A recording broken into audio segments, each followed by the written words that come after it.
в сборе денежных средств для приобретения вещей и продуктов участвовали как жители города, отдельные личности, так и предприятия города. Завод «Позис», завод Горького, «Эра», «Маяк», санаторий «Дельфин», СК «Акбарс», ну и прочие мелкие предприятия, частные предприниматели, которые вкладывали деньги, кто вещами, кто товаром, кто деньгами для приобретения вещей. Аптека социальная здорово медикаментами помогла. Поэтому вот такое же количество приготовлено для другого батальона «Алгая». Добрый день.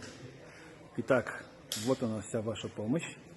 Вот она, вот она, вот она. Ее так много, она прям в горизонт уходит, дорогие вы наши. Знаете, так много городов. Зеленодольск, Альметьевск, Бугульма, Актюба, Казань, Челны. Знаете, вы уж не обижайтесь, если мы кого-то не вспомнили или просто не озвучили. Ребят, всем добрый день. Ну, наконец, как я обещал, я доехал к Рустаму. Вот фура, которую мы привезли. Вот 3 машины загрузили.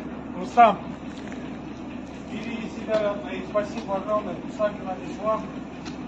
Вот они все организаторы, ребят, и вот все то, что могли. Во-первых, хочу сказать огромное спасибо. Это все республики. Это Мамадаш, Елабуга, Заинск, Джалиль, Заинск, Лениногорск, Бугульма, Альметьевск, погранцы, Союз десантников, боевой братство. Ребят, если кого-то забыл, извините.